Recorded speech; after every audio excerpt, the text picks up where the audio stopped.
Let's see. D Brown says in DJ Yella's book, he said E was looking for a label deal, not a record deal. What's the difference? A label deal is when you control the product and the production of everything. A record deal is when you just sign to a label and they control all your shit. Okay.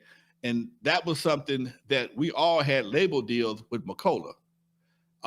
Usually they would give you what they call an imprint deal, which means you may be on Motown, but you got a little bitty small logo on the Motown label that allowed you to do, they would just, it was like a vanity deal more than anything, because you still was, it basically it was a glorified record deal. Okay. But a label deal means you got a much bigger cut of the money.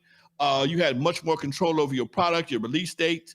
You had a roster of your own that was a part of the record company. If you look at, I got to use Motown as an example, because Motown was one of those companies that had multiple labels.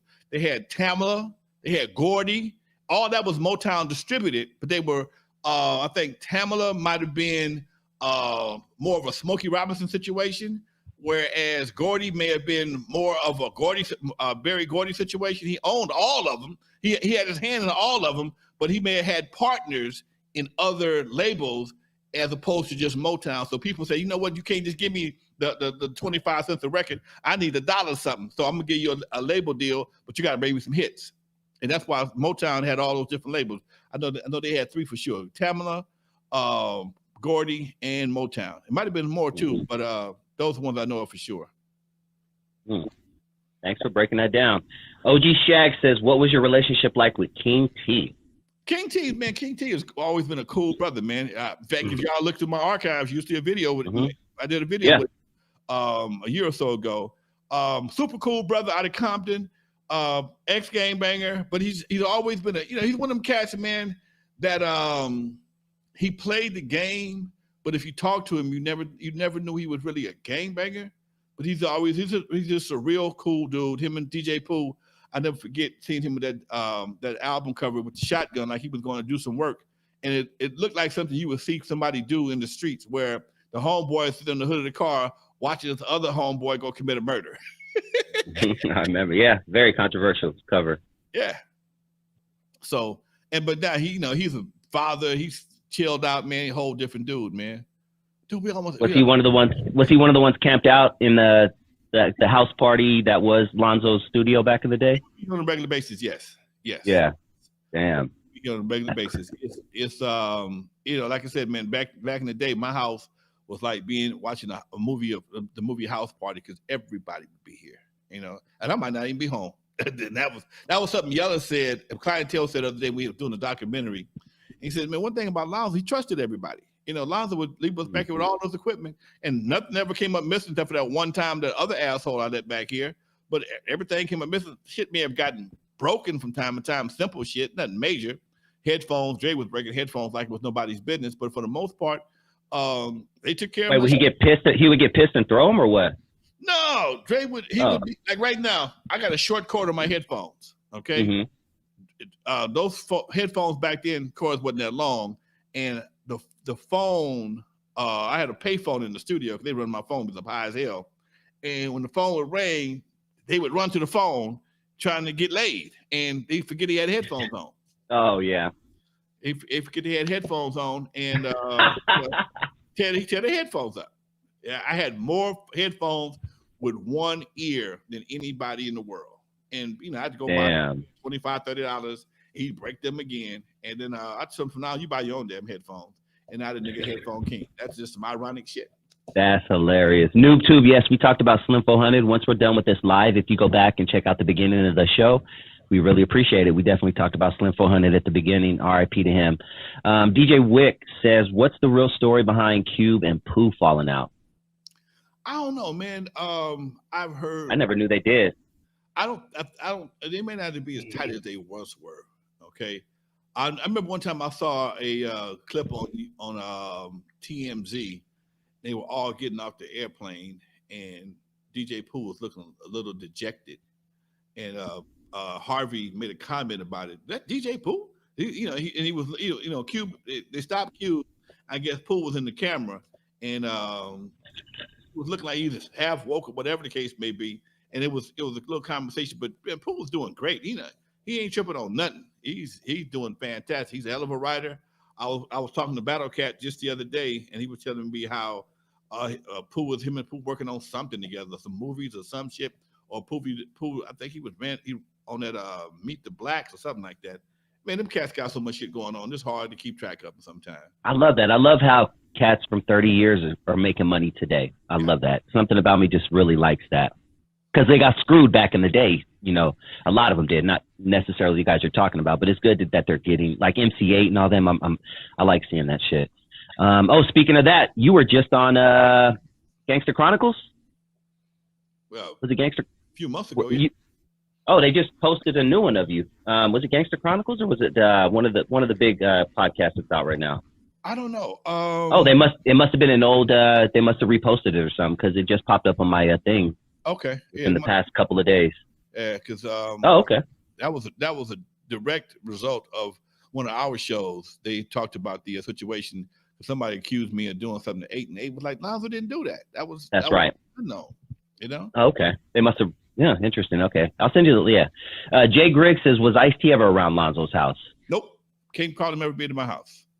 Mm-hmm. Can't recall that. I don't think he ever been in my house before. Ice-T was by the time me and Ice-T hooked up. He was already in Hollywood, man. He was in Hollywood from day one. He was that dude. I mean, I would see him in Uncle Jam Army sets in that red Porsche and Darlene's fine ass. And I knew him. We had a couple of conversations, but we never had to really just kick it. We never really kicked it like that because he was always in Hollywood and I was always in Compton. Okay. Yes, Compton Girl even said it was Gangster Chronicles. She saw it 2 days ago. Yeah, it was probably just a repost. Probably just a section of their conversation from back in the day. Because it was like a 20-minute clip or something like that. Damn, dude, 187 people, Lonzo. I'm glad I didn't make any promises for 200 viewers because I don't know if they want to see my 200 viewer dance. Man, should we wrap it up? What do you guys? I hate wrapping it up with all these people in the room, but I mean, if you I got time, man. We got some more questions. Let's do this, man. Yeah, let's go. If you have any questions in the please keep them coming. Let me see. Just saw on Facebook, Lonzo and Yella were working on something. Can you share the project yet? Man, you know what? I got to say this, dude, because Yella came to me right during the pandemic. Yella's a born again Christian. And I'm always been a God-fearing man myself, along with clientele. And Yella called me. He's told unknown he wanted to talk to me. Come on, and I ain't mad at nobody. And he said he had a dream about us doing some shows together.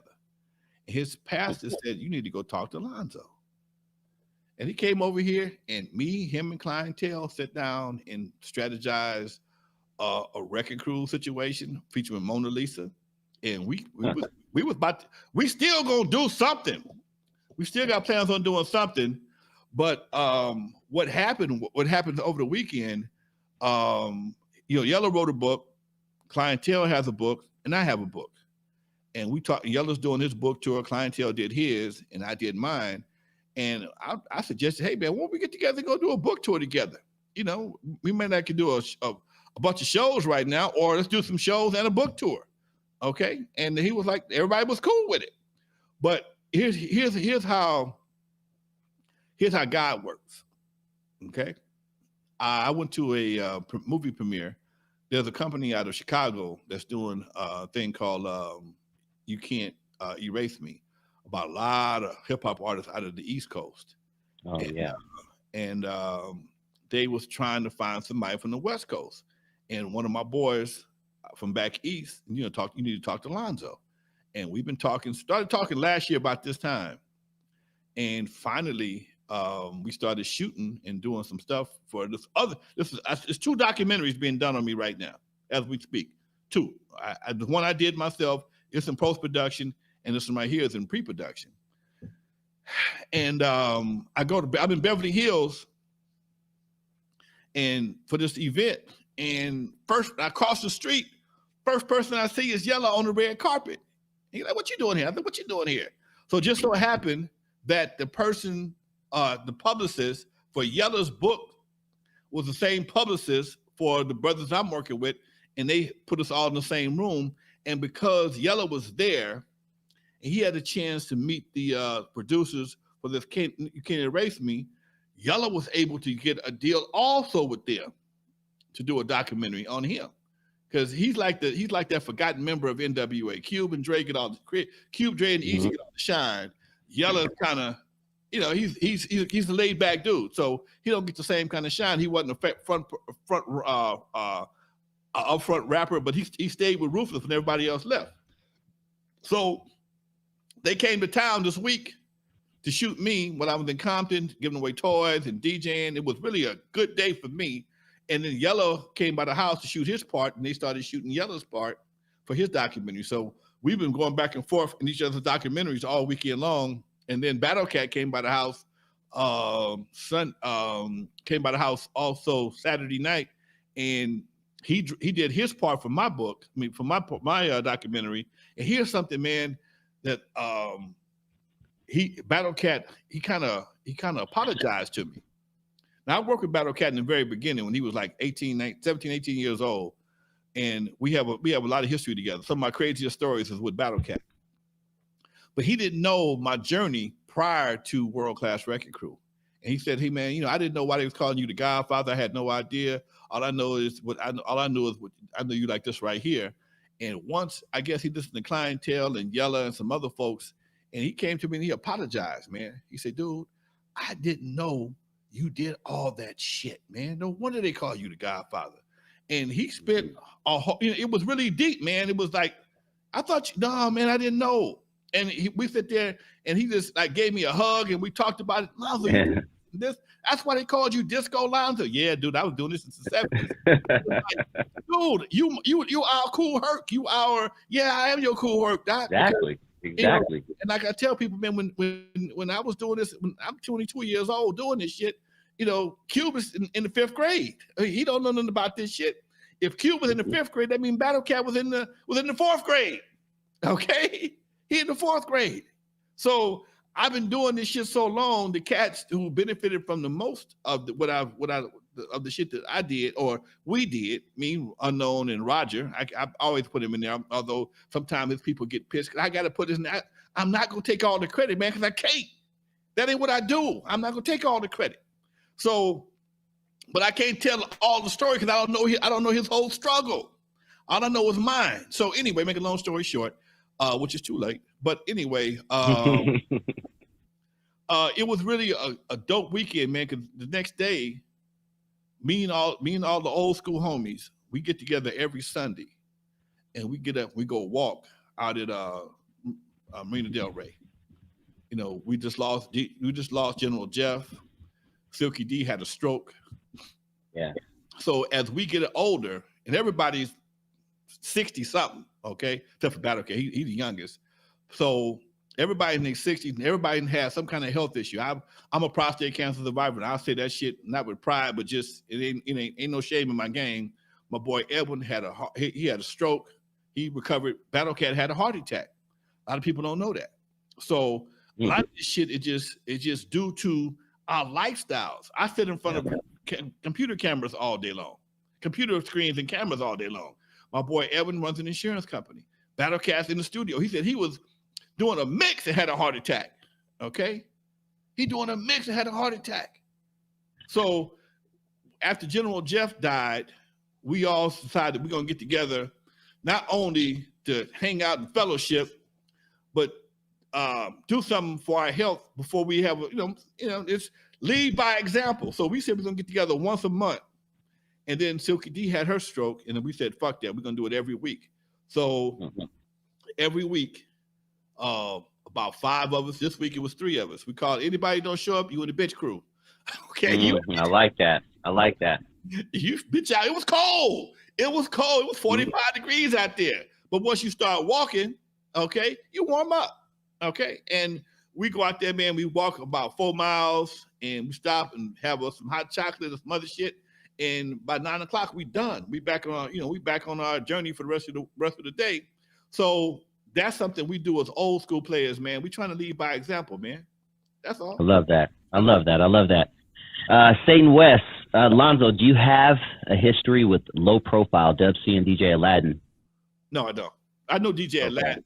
I know DJ Aladdin pretty well, but I don't know. I know Dub C. I met him before. I got pictures with him, but we never. We hit 200, by the way. We just like 30 seconds ago we hit 200. We're bouncing between 197 and 200 something. Yeah, we did something right today, man. I don't know what it was, Doc.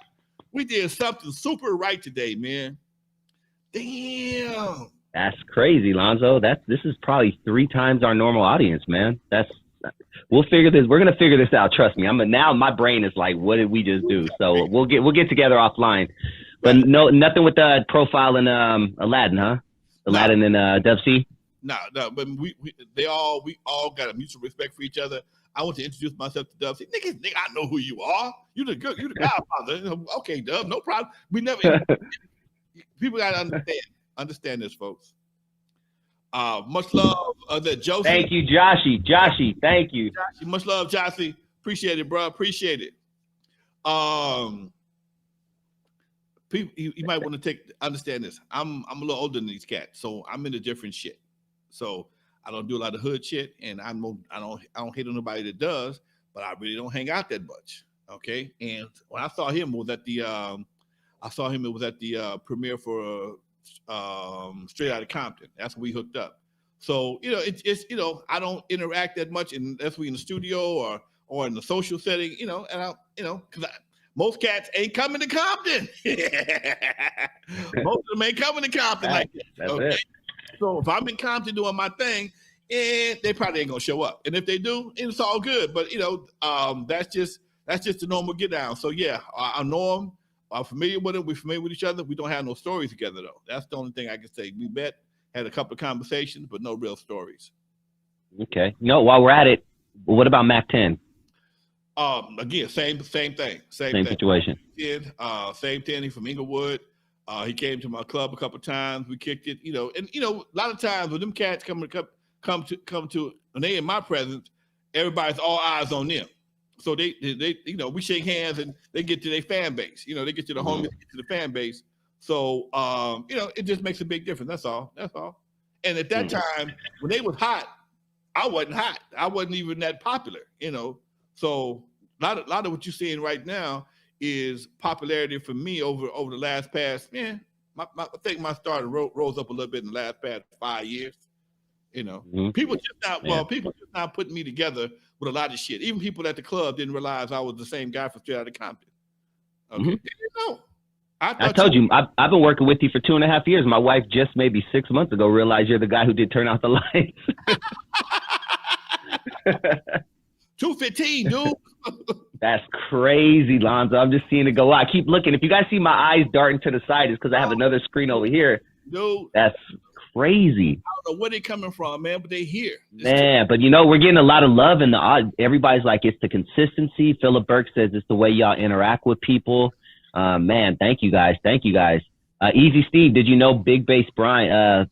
Big Bass Brian. I've heard his name on DJ Quick. We the one named him Big Bass Brian. Oh, okay. One of us, I don't know, was unknown, or one of us named it because we could never get to Bernie Grudman. We could never get to Bernie. To get to Bernie is like Bernie owned the mastering house, but Bernie was so first he was expensive as hell. If he touched your shit, it was like Rembrandt. Okay, it's like no, this the same shit Bernie gonna do. Brian could do.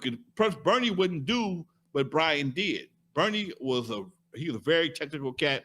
He has his own way of doing things, and for hip hop, you got to cut a little deeper. And there's only so much space you got on the groove before you start getting distortion. And Brian knew how to get right there without crossing it. And that was something that Bernie wasn't interested in doing. So most of the time, we would request Brian and not Bernie. And that became, because you walked into Bernie Grubman, you would see stacks of masters just piled up, waiting on Bernie to mix them.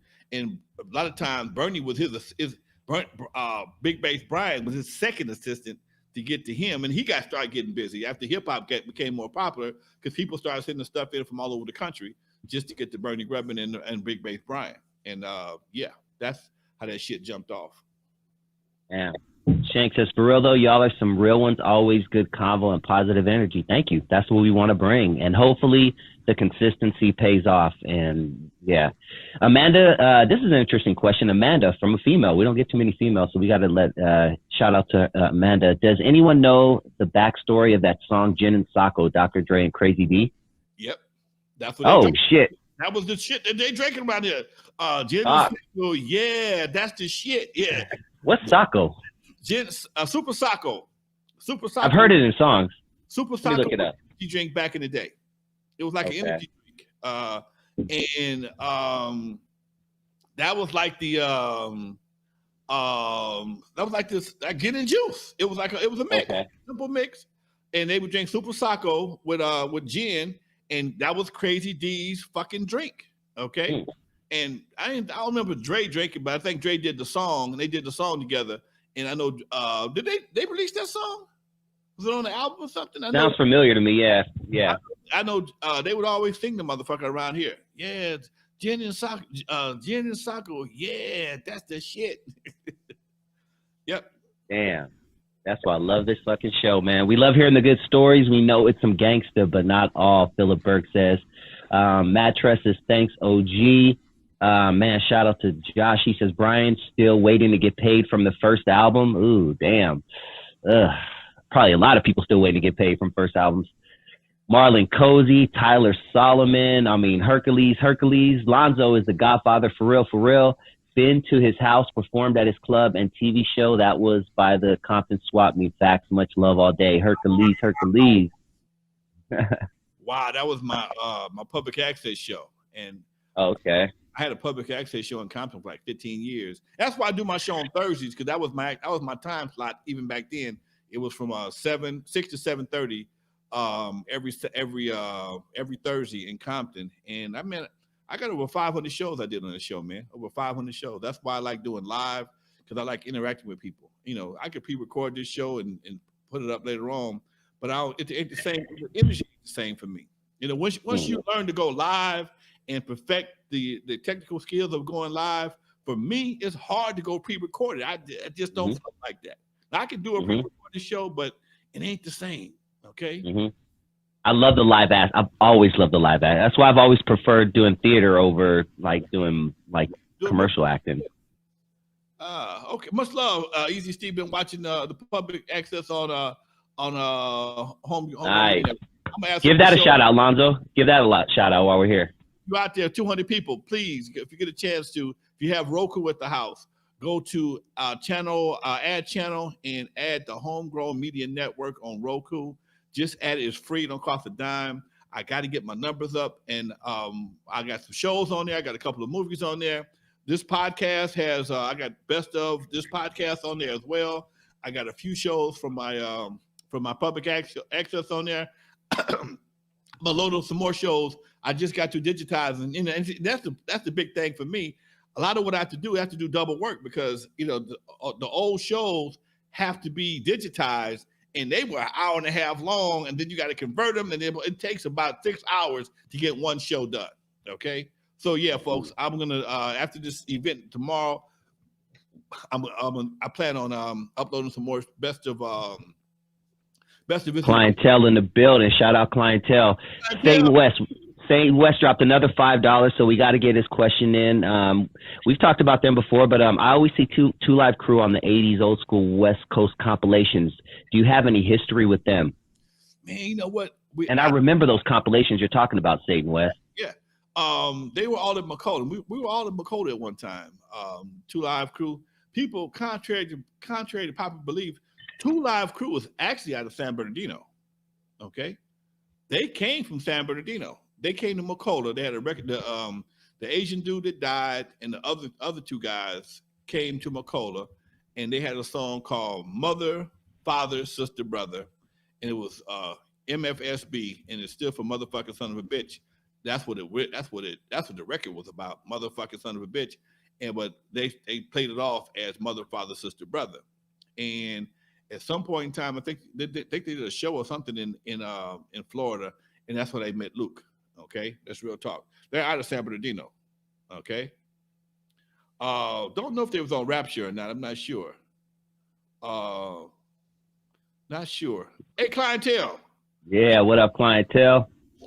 Call me right quick, Clientele. If you hold on, let me if I can bring you on the show right quick.